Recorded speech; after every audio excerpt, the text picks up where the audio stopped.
Assalamualaikum warahmatullahi wabarakatuh. Perkenalkan, nama saya Amir Paulanderi dengan NIM 401190018. Nah, di sini saya akan mencoba menjelaskan tentang penilaian obligasi pada mata kuliah manajemen keuangan. Di sini ada 6 bagian yang saya akan bahas. Pertama yaitu pengertian, yang kedua itu karakteristik, yang ketiga yaitu jenis-jenis, yang keempat yaitu penilaian obligasi, yang kelima yaitu penilaian sekuritas berpenghasilan tetap, yang keenam yaitu penilaian sekuritas berpenghasilan tetap. Yang pertama yaitu pengertian.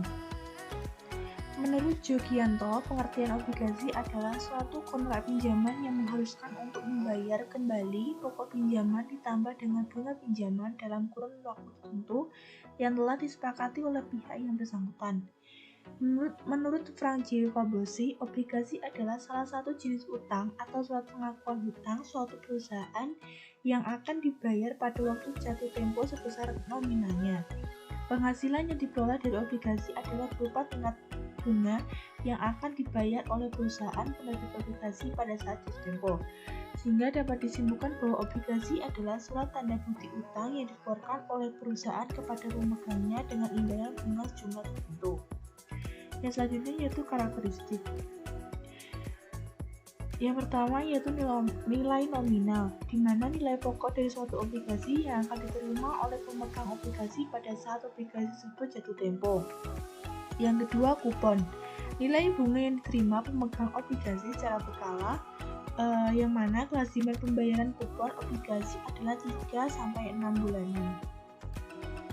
Yang ketiga yaitu jatuh tempo, tanggal di mana pemegang obligasi akan mendapatkan pembayaran kembali pokok atau nilai nominal obligasi yang dimilikinya.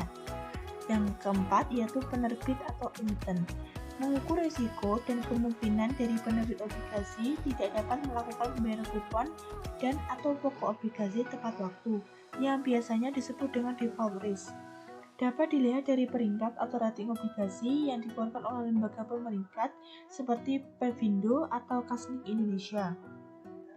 Yang ketiga yaitu jenis-jenis obligasi. Jenis-jenis obligasi yang pertama yaitu berdasarkan penerbit obligasi, yaitu obligasi pemerintah yang dibentuk atau diciptakan oleh pemerintah, diterbitkan oleh pemerintah.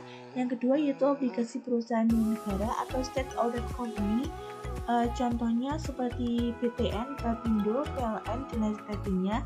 Yang ketiga yaitu obligasi perusahaan swasta, contohnya yaitu Astra International, Bank Internasional Indonesia, Citra Marga Nuspala Persada, dan lain sebagainya. Jenis yang kedua yaitu berdasarkan sistem pembayaran bunga.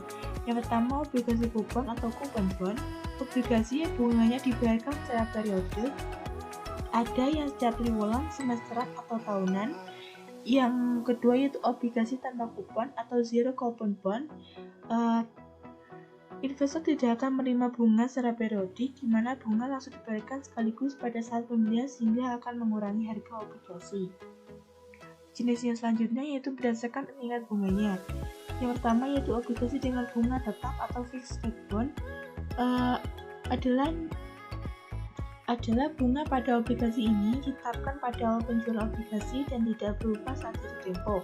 Yang kedua yaitu obligasi dengan bunga mengambang atau floating rate bond. Bunga pada obligasi ini ditetapkan pada waktu pertama kali untuk kupon pertama, sedangkan pada waktu jatuh tempo kupon pertama akan ditentukan tingkat bunga untuk kupon berikutnya. Demikian seterusnya. Yang ketiga yaitu obligasi dengan bunga campuran atau mixed rate bond. Obligasi jenis ini merupakan gabungan dari obligasi bunga tetap dan bunga mengambang. Bunga tetap ditetapkan untuk periode tertentu, biasanya pada periode awal, dan periode selanjutnya mengambang. Yang selanjutnya jenis-jenisnya itu berdasarkan segi tempat penerbitannya, yaitu yang pertama obligasi domestik atau domestic bond, diterbitkan oleh perusahaan atau lembaga dalam negeri dan dipasarkan dalam negeri. Yang kedua obligasi asing atau foreign bond, obligasi yang diterbitkan oleh perusahaan atau lembaga asing pada suatu negara di mana obligasi tersebut dipasarkan. Yang keempat yaitu penilaian obligasi. Nilai intrinsik suatu obligasi akan sama dengan nilai sekarang dari aliran kas yang diharapkan dari obligasi tersebut. Dengan demikian, sesuai dengan prinsip perhitungan nilai sekarang atau present value, di mana nilai atau harga obligasi bisa diketahui dengan mendiskontokan semua aliran kas yang berasal dari pembayaran kupon obligasi ditambah pelunasan obligasi sebesar nilai yang akan diterima pada saat jatuh tempo dengan yield yang disyaratkan investor. Terdapat hubungan terbalik antara kualitas obligasi yang diterbitkan dengan pendapatannya. Obligasi yang kualitasnya rendah mempunyai penghasilan yang lebih tinggi daripada obligasi yang kualitasnya lebih tinggi. Dengan demikian, perbandingan risk venture pemegang saham, penilaian obligasi sangat penting untuk manajemen keuangan. Disebabkan penilaian itu akan mempengaruhi kemampuan pemasarannya dan biaya yang berhubungan dengan penerbitan obligasi tersebut, yaitu penilaian sekuritas berpenghasilan tetap. Contoh sekuritas tipe ini adalah obligasi. Obligasi biasanya mempunyai fitur sebagai berikut. Mempunyai nilai nominal, misal 1 juta. Kapan akan dilunasi, dimisalkan yaitu 5 tahun. Mempunyai coupon rate, misal 13% per tahun. Kalau kita mengabaikan kemungkinan obligasi tersebut tidak bisa dilunasi atau default, maka pembeli obligasi akan memperoleh 130.000 pada tahun ke-1 sampai dengan 5, ditambah pelunasan pokok pinjaman sebesar 1 juta pada tahun ke-5. Nilai pasar obligasi atau B0 bisa dihitung sebagai berikut. B0 sama dengan sigma N, T sama dengan 1, FT dibagi 1 plus R pangkat T plus N dibagi 1 plus R pangkat N. Keterangan, FT adalah bunga yang dibayarkan setiap periode, N adalah nilai nominal pelunasan, R adalah tingkat bunga yang dianggap relevan oleh pemodal. Sekarang misalkan obligasi tersebut ditawarkan ke pasar modal dan para pemodal menginginkan tingkat keuntungan 12%. Berapa harga obligasi tersebut? B0 sama dengan 130 dibagi 1 ditambah 0,12 ditambah 130 dibagi 1 plus 0,12 pangkat 2 ditambah 130 dibagi 1 plus 0,12 pangkat 5 ditambah 1000 dibagi 1 plus 0,12 pangkat 5 sama dengan 1.036.000. Perhatikan bahwa apabila tingkat bunga yang dianggap relevan oleh pemodal meningkat, harga pasar obligasi akan menurun dan sebaliknya. Poin yang keenam yaitu penilaian sekuritas berpenghasilan tidak tetap. Saham merupakan sekuritas yang memberikan penghasilan yang tidak tetap bagi pemiliknya.